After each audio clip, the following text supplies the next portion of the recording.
नाज़रीन, बिजली का निज़ाम बड़ा ही ख़राब है। समझ नहीं आती कि बिजली की फराहमी में मसला है, तरसील के अंदर मसला है, या बिजली पैदा करने में मसला है, या फिर तमाम की तमाम फिगर्स प्रोवाइड करने में मसला है। इस मसले की तरफ कुछ एनटीडीसी ने रोशनी डाली है, इस हवाले से बात करेंगे। लेकिन उससे पहले मैं तारुफ करवाऊंगी, मेरे साथ मौजूद है राव खालिद साहब, एडिटर रोज़नामा 92 न्यूज़। बहुत शुक्रिया राव साहब, आपने ज्वाइन किया। सोहेल इकबाल भट्टी साहब हमारे साथ मौजूद हैं, एनालिस्ट हैं। बहुत शुक्रिया सोहेल साहब, आपने ज्वाइन किया। सोहेल साहब, स्टार्टिंग फ्रॉम यू, क्या कहती है एनटीडीसी? अनिका, देखिए, एनटीडीसी ने चंद रोज़ कबल भी हमने एक स्टोरी की थी। पाकिस्तान के अंदर जो बिजली की तलब का एक बहुत बड़ा एक मुअम्मा बना हुआ था कि बिजली की तलब है कितनी, वो भी इस इदारे ने सॉर्ट आउट किया था और वजारत पानी बिजली काफ़ी बरहम थी। अब एनटीडीसी के एमडी ने एक ऐसी स्टेटमेंट दी है, और ये सिर्फ स्टेटमेंट नहीं है, उन्होंने प्रॉपर इसकी स्टडी की है।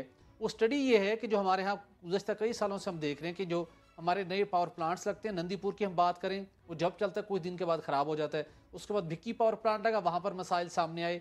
उसके बाद जब जैसे बिजली की डिमांड बढ़ती है तो हमारे ग्रिड स्टेशन ट्रिप कर जाते हैं। तो ये वो मसाइल हैं। समटाइम हमारे पास बिजली मौजूद होती है लेकिन हमारा सिस्टम उसको उस लोड को बर्दाश्त नहीं कर पाता।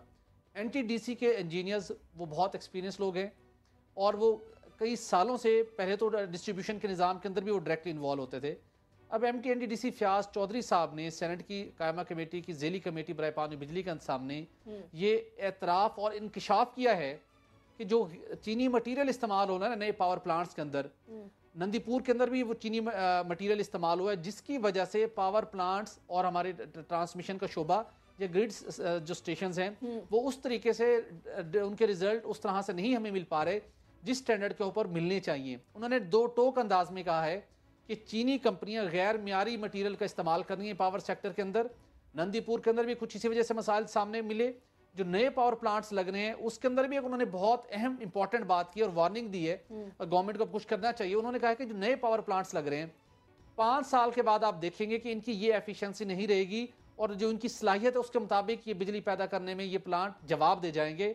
तो हमें होश के नौखन लेने चाहिए, और अभी से चीनी कंपनियों को हम वार्न करें। जो नए पावर प्लांट्स अभी अंडर कंस्ट्रक्शन है, जो लग गए वो तो लग गए, उन्हें तो वो कहते हैं भुगतना पड़ेगा 5 साल के बाद। उसके साथ उन्होंने ग्रिड स्टेशन के हवाले से भी वाजे किया कि जो हमारी प्रोक्योरमेंट होती है उसकी चीनी जो मटीरियल है वो उस म्यार के मुताबिक नहीं है। उन्होंने अपने तौर के ऊपर अब गवर्नमेंट को ये प्रपोज किया है कि इंटरनेशनल एक लेबॉर्ट्री SPL, अगर आपने जब भी कोई प्रोक्योरमेंट हो, अगर उस टेंडरिंग का प्रोसेस हो रहा है तो उसके अंदर आप उस लेबॉर्ट्री की सर्टिफिकेशन लाजिम करार दें चीनी कंपनियों के मटेरियल के लिए भी। होता क्या है, जो भी पावर प्लांट लगता है, फॉर एग्जांपल हम बात करते हैं भिक्की पावर प्लांट की, वो 90 अरब रुपए का मंसूबा है। उसका जो कॉन्ट्रैक्टर है, इंजीनियरिंग, प्रोक्योरमेंट और कंस्ट्रक्शन जिसने करनी है, वो चीनी कंपनी है। वो करता क्या है, उसके अंदर जो पावर प्लांट्स की टरबाइन है वो तो एक जनरल इलेक्ट्रिक कंपनी है, उससे खरीदी जाएंगी।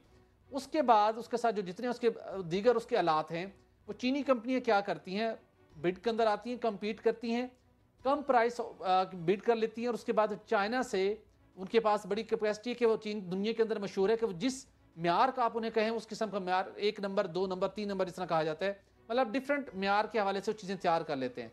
वो बिड में से जो यूरोपियन कंपनी आती है, हमने देखा भिक्की का हवेली बहादुर शाह और उसके बाद बल्लो की पावर प्लांट के अंदर बिड हुई, तीनों चीनी कंपनियों ने विन की।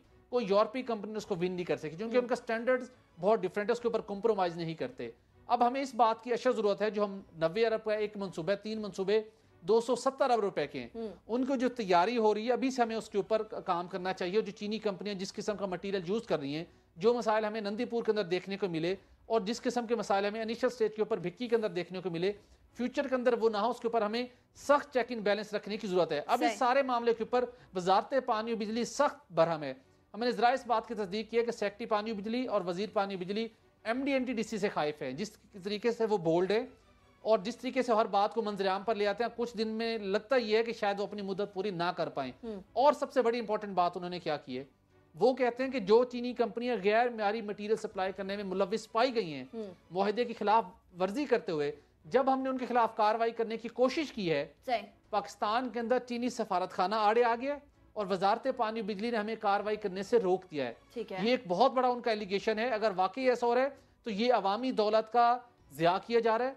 वजारत पानी बिजली को भी इस बात के ऊपर पीछे हटना चाहिए। मुआहदे के मुताबिक जिस तरह नंदीपुर के अंदर वो जब जुलाई 2015 के अंदर उसकी COD हुई थी, वो नहीं चल पाया था अपनी सलाहियत के मुताबिक। मुआहदे के मुताबिक $25 मिलियन की बैंक गारंटी जब्त होनी थी, आज तक आपने नहीं की। चीन के साथ इस हद तक आप ना जाइए उनकी कंपनियों के साथ कि अवाम के पैसे का इस तरह ज़िया हो। पाकिस्तान के पास पहले इतना पैसा नहीं है और ये रकम उनको हमने कर्जों में वापस करनी है। क्वालिटी के ऊपर कॉम्प्रोमाइज नहीं होना चाहिए, जो कंपनी वायलेशन करे उसके जुर्माना आयद होना चाहिए। चलिए, अच्छा राव साहब, यहाँ ये सवाल पैदा होता है, एक तो ये कि चीन के अंदर कोई कंपनी कुछ बनाती है, पावर प्रोजेक्ट बनाती है, वो सही काम करते हैं, वहां प्रॉब्लम नहीं होती। यानी प्रॉब्लम इस चीज में है कि हम लोग क्वालिटी को अश्योर क्यों नहीं करते, हमारा क्वालिटी अश्योरेंस डिपार्टमेंट किधर है। और ये जो सुहेल साहब ने फरमाया कि लेबोरेटरी से टेस्ट कराना लाजिम कर देना चाहिए, अब ये तो डेफिनेट सी बात है, पाकिस्तानी हुकूमत को देखना है। अगर सिर्फ और सिर्फ दोस्ती के चक्कर के अंदर पाकिस्तानी अवाम का पैसा खर्च करने लग गए तो हम तो कुछ अरसे के अंदर ना हमारे प्रोजेक्ट्स चलेंगे और पैसा भी हमारे पास नहीं रहेगा।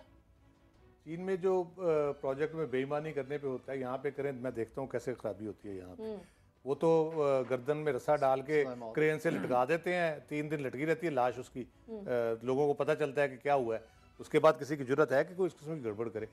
देखिए, हम बार बार ये बात कर रहे हैं कि चीन के साथ हमारी दोस्ती हिमालय से ऊंची और शहद से मीठी और समुद्र से गहरी, ये सारी बातें अपनी जगह पे, लेकिन ये एक प्योरली बिजनेस आप कर रहे हैं उनके साथ। जो CPEC है, मिले तौर पे हमें भी जरूरत है, लेकिन चाइना को हमसे ज्यादा जरूरत है, क्योंकि ये शोकेस प्रोजेक्ट है चाइना का। चाइना अगर इस प्रोजेक्ट को सक्सेसफुली करता है, कामयाबी से इसको कंप्लीट करता है, तो वो दुनिया में कोई 40 से ज्यादा कंट्रीज है, 46 कंट्रीज में ये वन बेल्ट वन रोड के जरिए वो इस प्रोजेक्ट को, इस तरह के प्रोजेक्ट करना चाहता है। पाकिस्तान है उसका शोकेस प्रोजेक्ट, ये बनेगा, ये लोगों को दिखेगा, फिर जाके उस चाइना को ब्रेक थ्रू मिलेगा इसके ऊपर। तो चाइना को भी उतना ही मोहतात होना चाहिए, हमें तो होना ही चाहिए, क्योंकि हमने ये, जैसा भट्टी साहब ने कहा, हमने तो ये पैसे वापस करने हैं, हम तो उधार पे कर्ज लेके उसका सारा करें।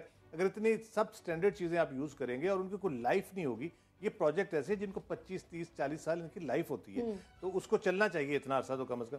और इसको शुरू भी अगर इस किस्म की उसमें चीजें होनी शुरू हो गई हैं, तो ये तो बहुत सीरियस कंसर्न है। और हम जागते उस वक्त है जब बहुत बड़ा झटका हमें लगता है उसके। अब ये NTDC वाले ना बताते साहब, तो ये होना ही नहीं था। अभी भी इस पे मिट्टी पाव वाला काम होगा, जैसे इन्फ्लुएंस यूज किया जा रहा है, चाइनीज एम्बेसी की तरफ से यूज किया जा रहा है। गवर्नमेंट के अपने कंसर्न होंगे, यकीनन इन्फ्लुएंशियल लोग, इनके पार्टनर होंगे बिजनेस में, ये जो कंपनियां सारी वो होंगे।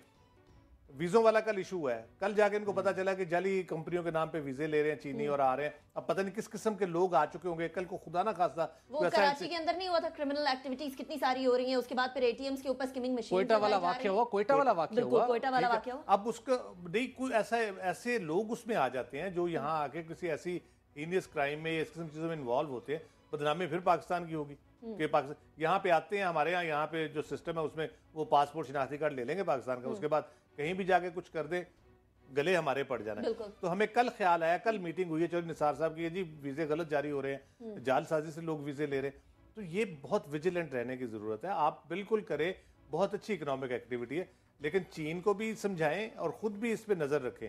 दोस्ती यारी अपनी जगह पे, लेकिन जब बिजनेस है तो प्योर बिजनेस, उस पर कोई कंप्रोमाइज नहीं होना चाहिए। सही है, लेकिन इतना जरूर है कि चीन जिस तरह से हुसैन हक्कानी साहब के टाइम पर अमेरिकियों को वीजे दिए गए, उसी तरीके से अब चीन को वीजे दिए जा रहे हैं, तो फिर उसका फायदा क्या हुआ? हम लोगों ने पिछली अपनी माजी से सीखा क्या? और उसके अलावा चीन को इसकी जरूरत है ही है, क्योंकि ओबोर के 6 प्रोजेक्ट्स के अंदर से एक प्रोजेक्ट है CPEC। उन्होंने वन बेल्ट वन रोड को आगे लेकर चलना ही, उनकी भी उतनी जरूरत है जितनी हमारी जरूरत है।